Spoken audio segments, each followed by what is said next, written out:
Welcome back to Power CEOs, the truth behind the business. And yes, you've got it. It is time for our AI segment of the week. I am here with our resident expert in all things AI, Dr. Alan Badeau. Welcome back to the show. Hi, Jen. It's great to be here. So let's talk about what's happening in the news with regards to AI, because a lot of people are like, what is this? I don't understand it. What does it mean for me? And I'm going to start with the executive order that dropped on Tuesday. The White House saying, thou shalt get out of the way, expedite permitting, open up the opportunity for electric to AI infrastructure. What does that mean for us in business?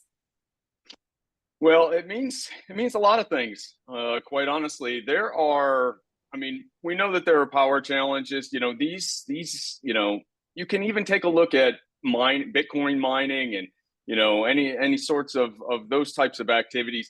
You know, AI is really it causes the systems to just crunch and crunch and crunch and crunch and use power that many traditional data centers didn't really have to run into. And you know, as we use AI more, that just simply means we're going to need more power, we're going to need more water, we're going to need all of those resources in order to keep up with our appetite for these automations and these AI agents. And just fundamentally, the power grid cannot sustain some of those. And so you have a couple of options. You can either start looking at nuclear again, or you can start looking at building, other, types of. I know I'm going to get in trouble if I say this, but clean coal type of, power, systems in order to really help facilitate these, the growth of these systems. And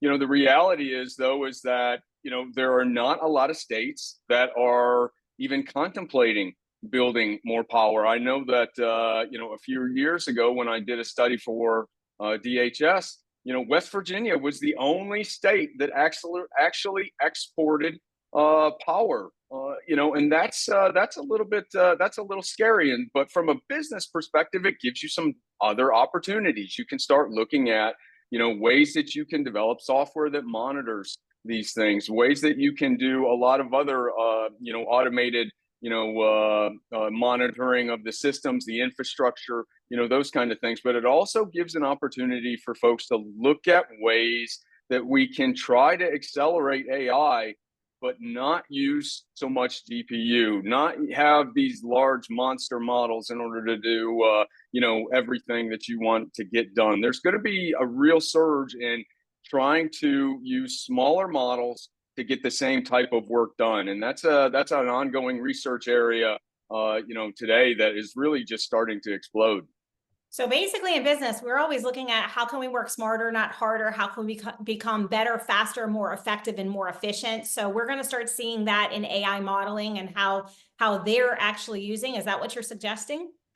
Oh yeah, yeah. And it used to be, as software engineers, we always thought, even folks that were developing, simulation models and those kind of things, we always thought the easiest thing to do, let's just throw more compute at it. We can do it faster and we can do it bigger if we throw more compute at it. We're running out of compute, and we can't keep doing that. So we've got to start looking at ways that we can develop these things more efficient. That means our software has to be more efficient. How we move data around has to be more efficient. How we store data, how we analyze the data, all of that stuff has to become more efficient. And that's really the only way that we're going to keep up to with the trends that we're seeing. Because let's face it, you can't build a power plant in a year. And when the government gets involved and they're telling you to get out of the way, that means that there's regulation. That means there's all those other things that come into play. And we'll be lucky to see a new power plant, especially if it's nuclear, in 3 years. I think that's a wish list, quite honestly. It'll take, a little bit longer than that, I think, because just the realities of that, people don't want it in their backyard. These other, solar type activities are just not strong enough. They're not, consistent enough to provide the kind of resources that we need in order to do that. Yeah, and the unpopular public opinion things that's a PR crisis really that we're going to face, because when I think about the maturation of the tech industry in general, and when I think about AI, like the last couple of years has been like an AI boom, but now we have to start thinking about, we have a little bit more limited resources. It's going to take time to build. Let's be real, it takes time to build that anyway. It's That's not right. it's not like the lead times on electrical componentry are tomorrow. It's like there's a lot of long lead time involved. And so it's going to take time to build the infrastructure. So what do we need? What do we need to do as we entrepreneurs start integrating AI? Because this is going to become a more press forward situation. They're going to be discussing the negative impacts of power and AI and those kind of things more in the news, because we know negative news sells. So as the public becomes more aware of that, what do we as business owners have to think about from a PR standpoint, so that if we are integrating artificial intelligence and we are being transparent about it, that we don't run risk of brand damage with the integrations that we're using? Yeah, that's a really complex question right there, because you know you want to make sure that you're as transparent as you can be with the models that you're using, how you're trying to sustain your business at the same time, and how it's impacting your customers. But now you've got to think about those other ancillary effects that we haven't had to think of in the past. We always thought, you plug your computer and you develop your model, and then you provide good things for your customers, and then everything else though is somebody else's problem. It could get to a point where if you're a business owner, you may be paying some sort of carbon tax or some sort of AI tax in order to say, okay, I'm using AI, but now I'm taking care of the environment, or now I'm doing all those other things that is good for the community. And I hate to say that, but I think that's where we're going to get to eventually, where it's going to be such a competition in order to get some of those resources until we get up to speed on those, that they are going to find a way to tax it. They're going to find a way to do something that is really going to allow them to track it and get that info out to the public. Who's the biggest consumer of AI resources, or those sort of things. And I think you just got to be careful in how you're doing it, how you're using it. We always said you got to have an ethics plan for AI. That's one of the most important things that you can do. But now maybe your business plan has to start thinking about how much resources are you gobbling up as you're running some of your models. It's going to get to that point. It's not yet, but I think it's going to get there. So as we think about this as executives, as founders, and even as investors, because I want to move into investors, and maybe we don't have time before the break to hit that nugget, but we have to be thinking long term about this and what are the implications. And I think that we're in an interesting crossroads, because we're at inauguration now. We have a new administration. We have changes to the governmental structure in general. The public has spoken about what they want. They want improved economy. They want a lot of things.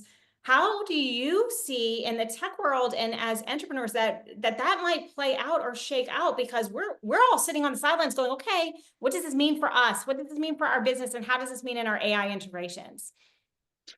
Well, I think the incoming administration, one of the things that they have been focused on very early is, I remember one of the campaign slogans was "Drill, baby, drill." Right? I mean, that's what they're trying to do. They are very energy focused on not only trying to sell it, but trying to really create more. I think one of the things that you're also seeing is that there are some states, Wyoming is a good example, North Dakota is another example, West Virginia is another example. There are 3 states right there that are usually at the top of the list as far as having energy, being willing to work with businesses to build new data centers, because that's a big business. And so, that focus and that tie-in together with a new administration that is really, I would say, more positive toward the energy industry, just creates additional opportunities for business owners to start looking and doing some smart things around that. Yeah, thank you for your insights on that. And I'm not going to dive into the investment portion. I think we'll do that after the break. But As we think about permaculture, sustainability, and some of those things, what are some of the key things that you see the companies you working with integrating into their AI and their thinking as we move forward? Because I know you work with some enterprise level companies. What are some of the things that are working versus some of the things that maybe we can pass that by because it doesn't work so well? Yeah, I think their biggest things that they're trying to do are just use models that are much more efficient, and that's hard. That's really hard because now, you've seen some performance on some of these models that are, the 7 to 8 billion parameter models that are doing fairly well against some of the much larger ones. And that's causing a shift with some of these enterprises to say, you know what, maybe we're gonna try some of these smaller models, and we're gonna break down the problem even more to see if we can get more specific, more focused on what the actual problem is, instead of trying to just model an entire ecosystem. And I think that trend is going to become even more important for these large enterprises, because there are not a lot of folks that can afford their own giant data center, right? And if you think about it, you've got pretty much everybody is going to wind up using some sort of Amazon or an Oracle or a Google or whoever that is, to run their environments and their systems, because they're already established. It's Mhm. and those folks are really going to drive the bus on that. Thank you for your insights. We are going to take a brief break, but I'm going to bring you back right after the break so we can dive further into these conversations.